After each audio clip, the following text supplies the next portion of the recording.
Just starting in a minute.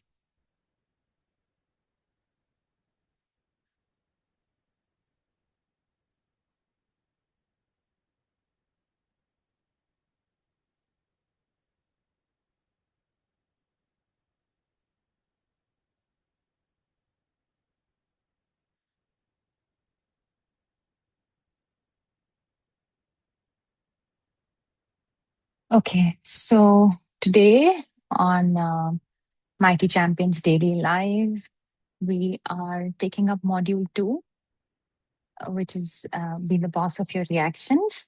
And it's day two. So today, through this session, we'll be exploring the invisible mental load, which means our emotional exhaustion, cognitive overload, carrying too much, which can result in us perhaps being more reactive, feeling tired, fatigued, and not even knowing that our reactivity could be coming from fatigue, mental fatigue.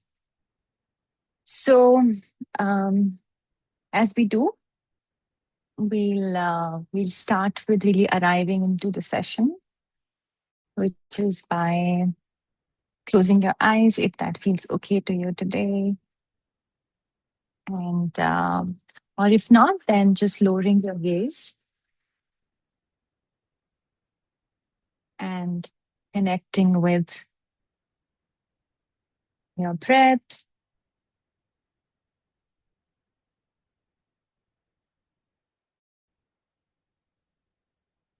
Just taking a moment to become aware of how you are breathing today. Is your breath long or short, deep, shallow? Just checking on the nature of the breath today. And also becoming aware of the body.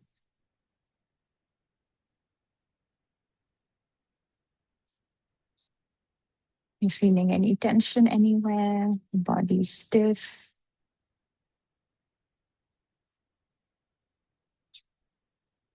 And as you do that, perhaps thinking to yourself, when was the last time you truly felt that you were mentally off duty? You didn't have anything on your mind, you didn't have a list, any worries, you were not scrolling, but actually mentally rested. If you could just recall the last time you were really mentally rested, and you could share that in comments with everyone or just making a note of it for yourself.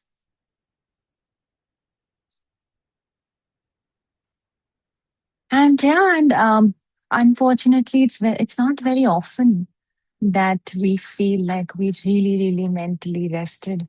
And most of us, we move through our lives carrying almost like an invisible mental checklist. So the the mind is never fully switched off.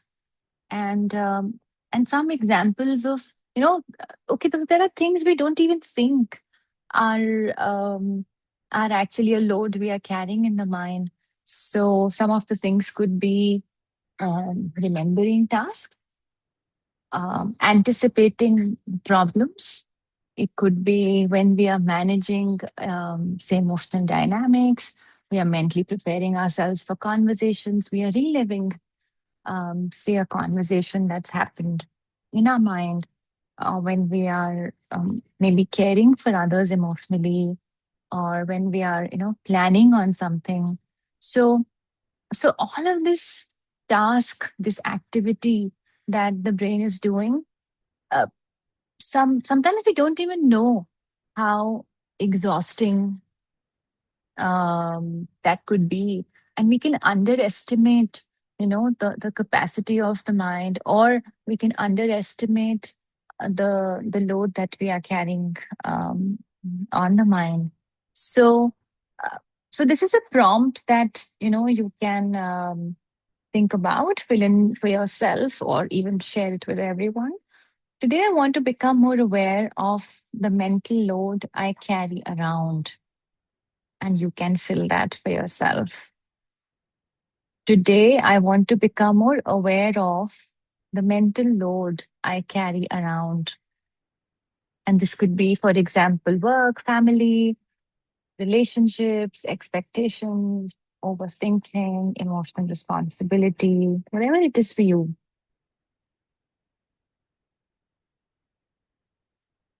Today, I want to be more aware of the mental load I carry around.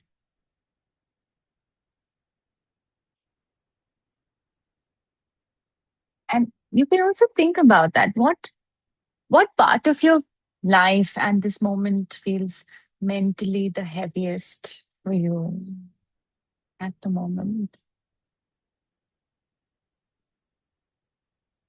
What part of your life feels mentally heaviest lately?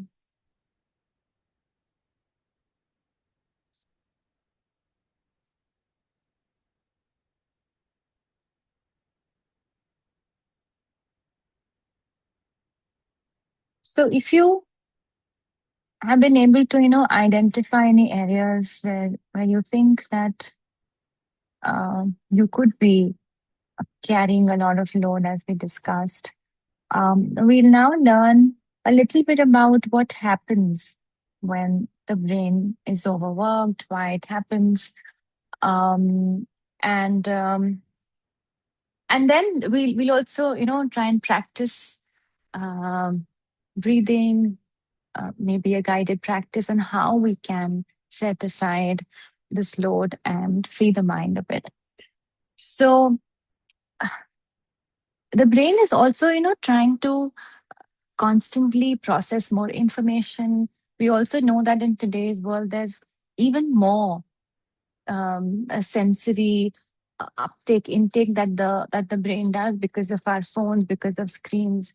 So other than just doing tasks which we understand, which are tasks like our lists and things to do and things to talk about, we are also today, the brain is also thinking ahead. So it's planning, it's tracking, it's anticipating, it's remembering, it's managing, it's holding emotional tension. So all of this activity is constantly going on in the brain. And then other than that, we also have our phones that give us a lot of sensory input. So even while you think you could be resting, physically resting, the mind may still be planning for tomorrow. It could be replaying conversations. It could be worrying about, something that's happened, worrying about other people. It could be managing responsibilities. It could also be anticipating problems of the future. And yeah, physically you could be sitting down, lying down, feeling like you're not doing much, but the mind is still very active. It's still working. And as any of our other, body parts, the brain has limited emotional and cognitive resources. So when the nervous system is overloaded, then emotional regulation becomes harder. So what we're trying to do today through the session is that the module for this week is all about becoming in charge of our reactions, and as it says, be the boss of your own reactions. And what we're trying to understand is that it's it's not that we are always very reactive. It's just that sometimes the nervous system could be so challenged or overworked or overloaded that emotional regulation could be much harder for us to do. And it could show up as less patience, emotional sensitivity, say quicker irritability, shutdown, overwhelm, mental fog. And this is why small things can suddenly feel enormous when we are depleted. We also know that, say, we've slept less and we don't feel as good the next day.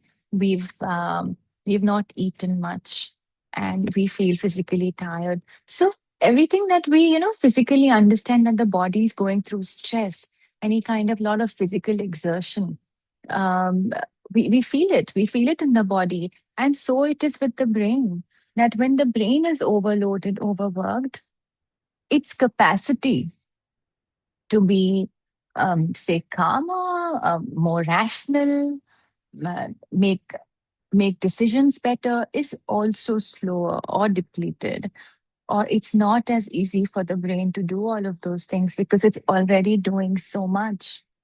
So sometimes, the problem is not that you are weak or you're a certain kind of person if you are reacting in a certain way. It could just be that sometimes the system is overloaded. And today, through our time together, we are trying to work on this aspect of easing the brain, or making it, easier, um, more accessible for the brain to solve this problem so that we can be the boss of our reactions. And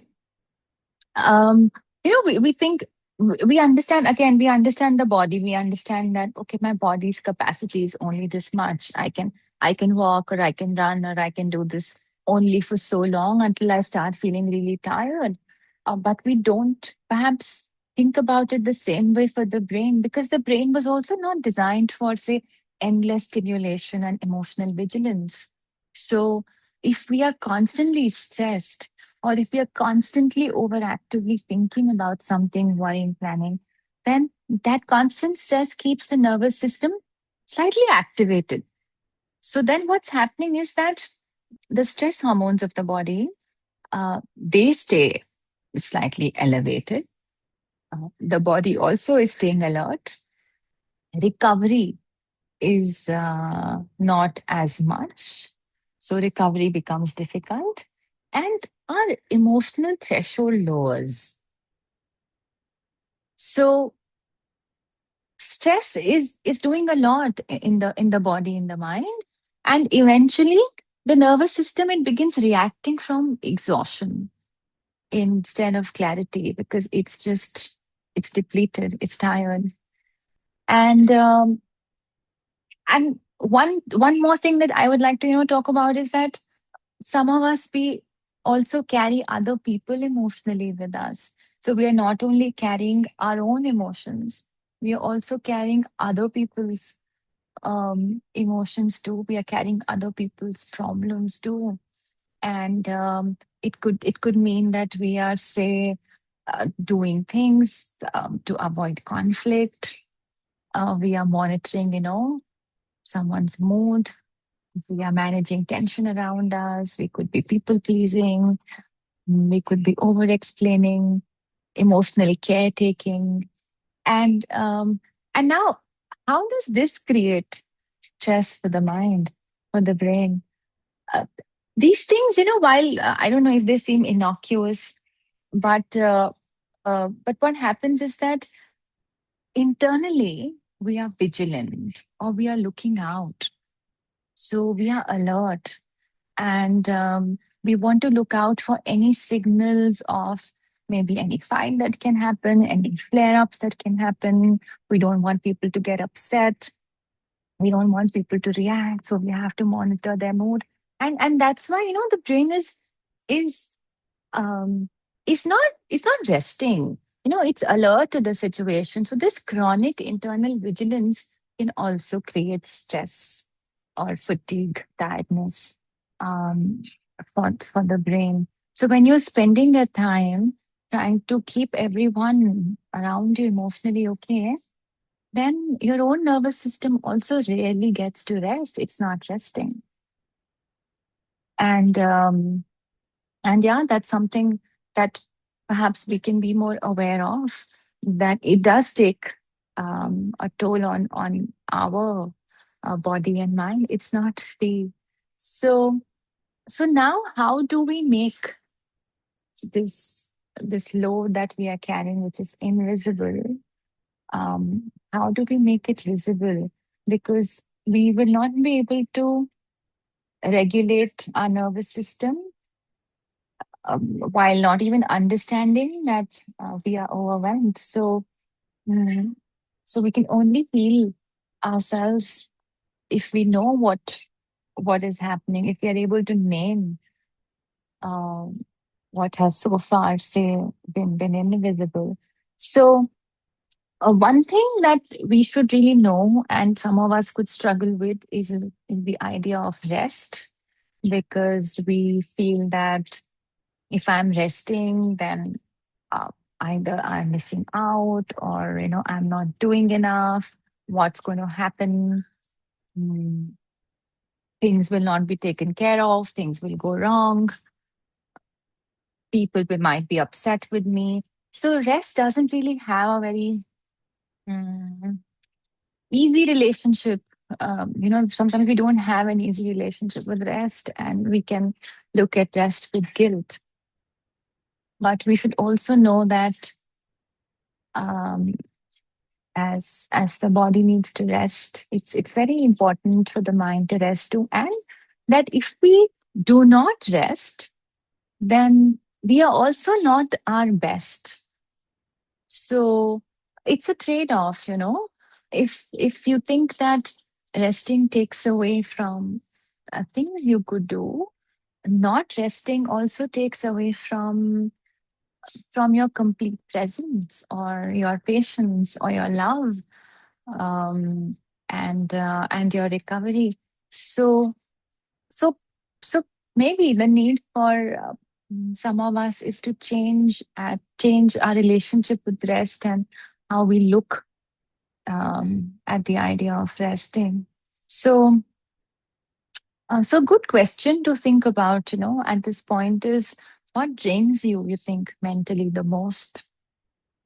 Mm, what kind of mental work do you think you're doing that feels draining to you?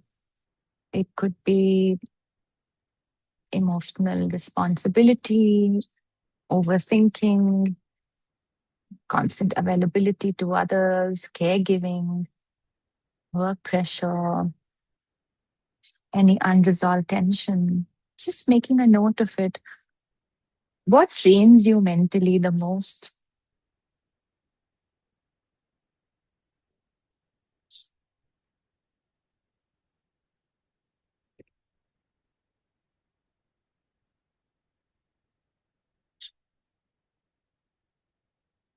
And if you've identified that, then you could ask yourself, what happens to you emotionally when you become overloaded?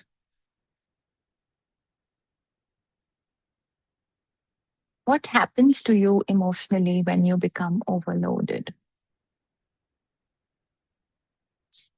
Say irritability, numbness, anxiety, withdrawal, emotional reactivity, exhaustion. What happens to you emotionally when you become overloaded?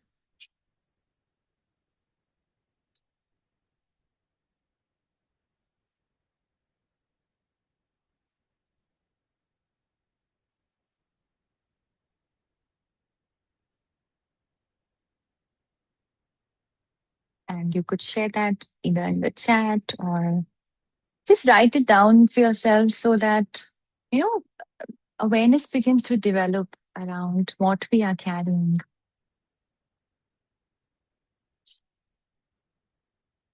Because emotional regulation will become possible only when we can take charge, and stop making ourselves endlessly available, endlessly strong, endlessly okay.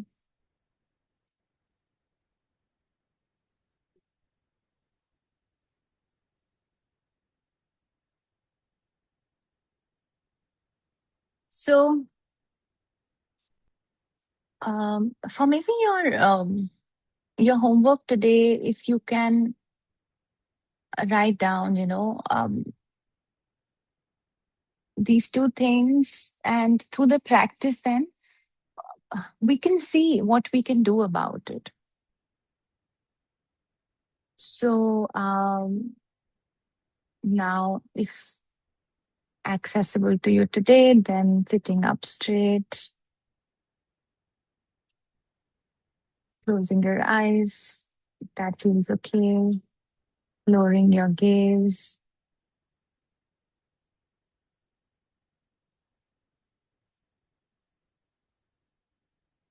Connecting with the breath.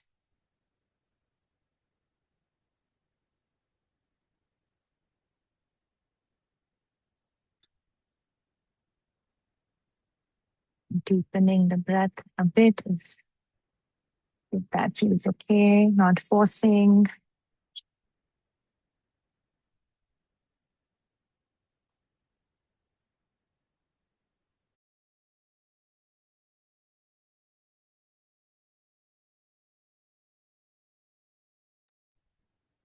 And also noticing the body.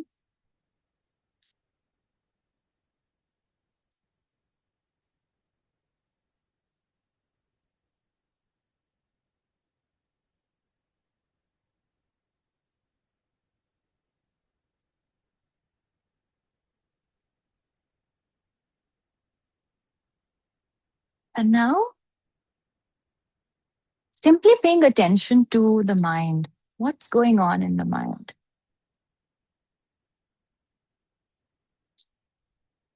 What kind of thoughts? You can label these thoughts.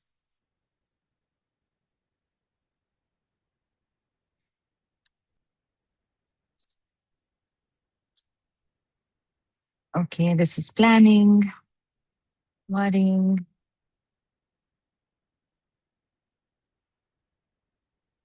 past, present, future.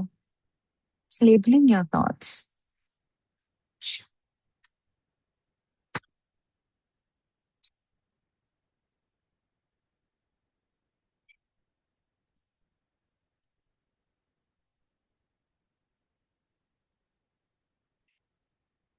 And once you have your thoughts sort of, mapped out, you've identified what is really occupying your mental space. Think about what truly needs your attention today.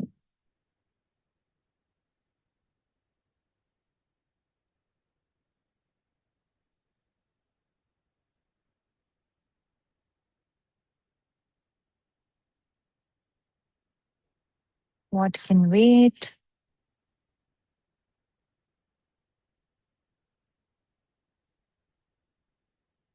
And what is not actually yours to carry?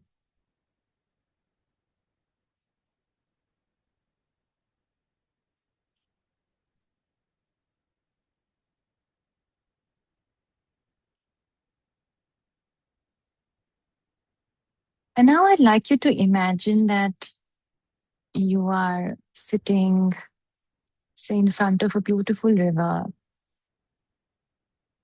It's a nice, warm, bright day.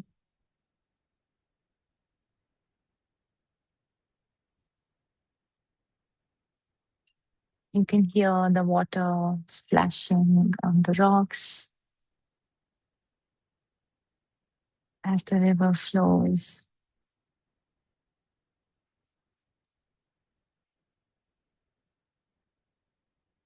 You can hear the birds.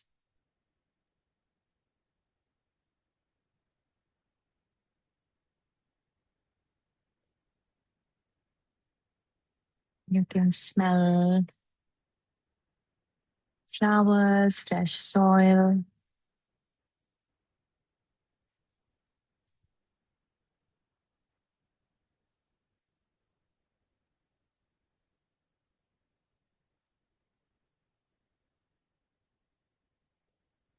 And think of any worry that your mind could be dwelling on. And pick up a small pebble lying by the river.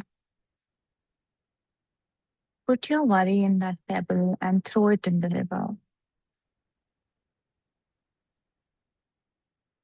And watch it disappear from your mind into the river.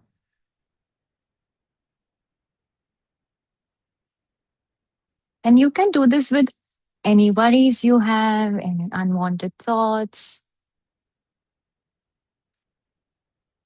any load that is not yours to carry.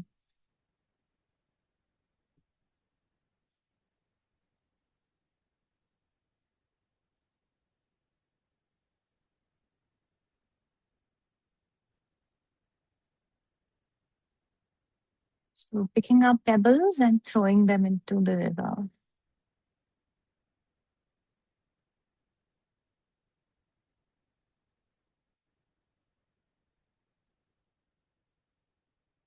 One at a time.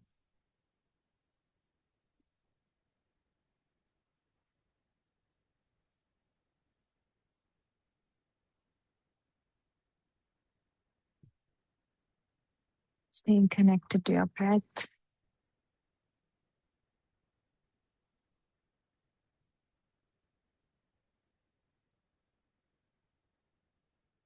And if at any point you find yourself getting distracted, bringing yourself back to your breath or the sound of my voice.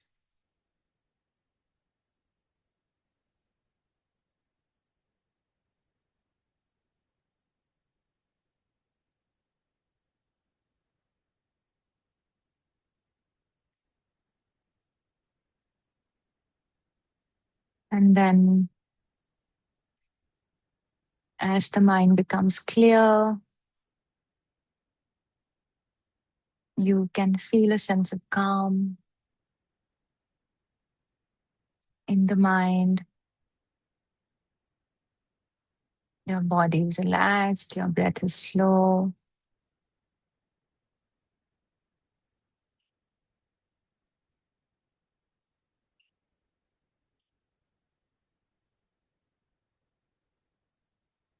And slowly coming back to being aware of where you are in your present moment, feeling your body supported by the surface beneath you.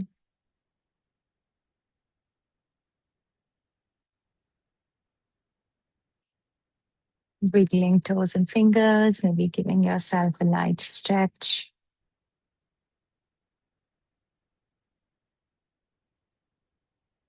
And opening your eyes if your eyes were closed. Thank you for practicing with me.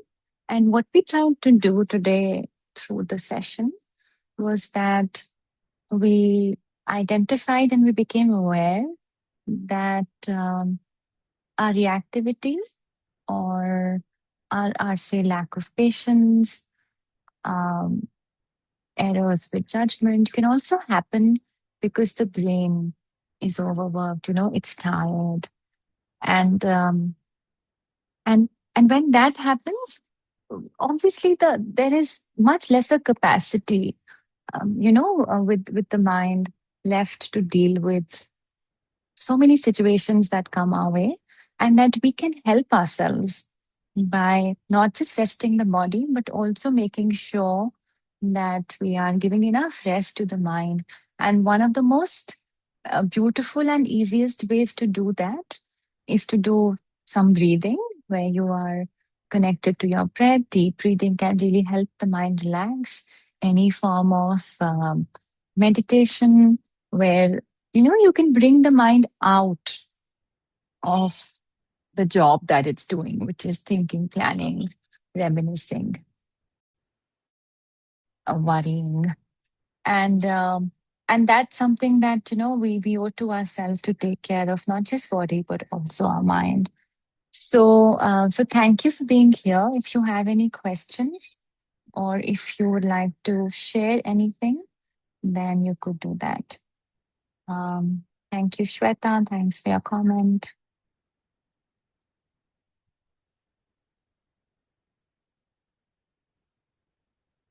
And if not, then we'll be back tomorrow. And tomorrow is a very interesting session. I really like this topic. It's understanding, exploring the difference between emotional regulation and emotional suppression. So how we can feel our emotions without being consumed by them, without being drowned in them. So hoping to see you all tomorrow. And thank you. Thanks for practicing with me.